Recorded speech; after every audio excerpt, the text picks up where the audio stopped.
welcome to Daily Wellbeing with Gemma. Today I want to talk about two approaches to situations that we can have, being reactive and being proactive. So being reactive is about those knee-jerk responses that we have. This is where we have an immediate response to what's going on around us, and it's built into our system as a survival mechanism. So for example, if we have a stimulus, we touch something hot, the nerve endings in your fingers send a message straight to the spinal cord. The spinal cord goes, oh, that's not good, sends a message back to move your arm. So the stimulus leads to a response pretty much automatically. That knee-jerk reaction that one thing leads to another. This means that. And so that's fine when we touch something hot. That's important. The body should do that.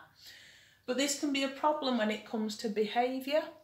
You might have had it where somebody shouts at you and you automatically shout back. Or you face a challenge that's a bit overwhelming, so you automatically give up. Whatever your pattern is, you might find yourself in situations where you say, well, you made me do that, or I had to do that because this happened. And that's a reactive mindset and behaviour pattern which is hard to overcome because it's wired into your neurology. The more often you repeat something, the more likely that will continue to happen in the future. And so people who have this reactive pattern will probably find that they're blaming the environment for what happens, that they blame other people, and that they feel a little bit of a lack of control for what's going on for them. Being proactive is more about having choice or being a little bit more prepared, having some thinking time. So we might have similar things. Oops.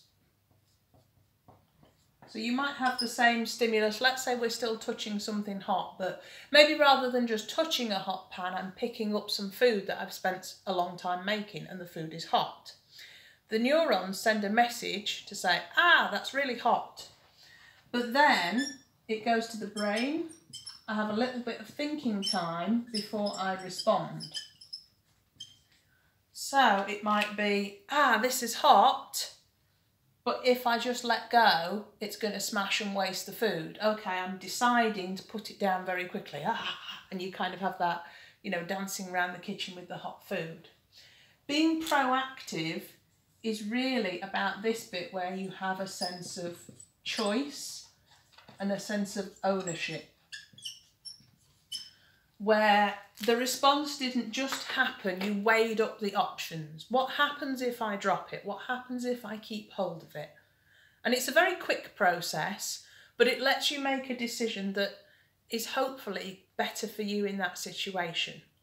So instead of these people might say, oh, you made me angry, you shouted, so I've shouted.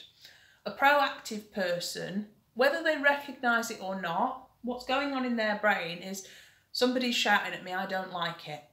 Am I going to shout back, or am I going to walk away? Am I going to ask a question calmly?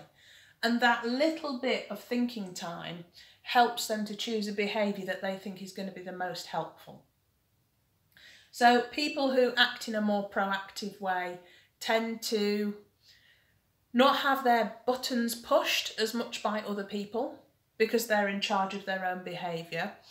They might even build in thinking time. So if a situation is challenging where these people will respond straight away, maybe they take a few moments to meditate, to think about it, to walk away and come back to it so that they can have a more reasonable response.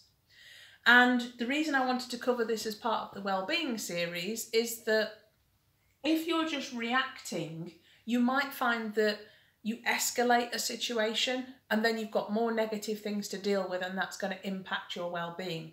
The more that you can make the proactive choices, the more likely it is that you've got calm situations around you, and that's going to be better for your mental health and well-being. So if you have got reactive patterns, switching to being proactive is not going to be easy because, as I said, you've got these neuronal pathways in the brain. Imagine that you come across a field with a dirt path down it. That dirt path is already there, so you're going to walk down it because that's the habit. If you want to make a new path, you've got to wade through the grass, which is hard work the first time. Even the second and third time wading through the grass might be difficult. But maybe by the 10th time that grass is squashed down and you're starting to make a new path. Changing any habit from one thing to another is like wading through that field of grass. But if you can practice being proactive on a regular basis in particular situations, eventually that will become your default state, and you'll find that that little bit of thinking time helps you to be more mindful in your behaviour and your responses to other people. So I hope that's helpful and interesting. Maybe you'll start thinking about situations in which you're already being proactive, maybe some that you're being reactive that you'd like to try and, change the pattern on. So I will see you next time. Thank you very much. Bye.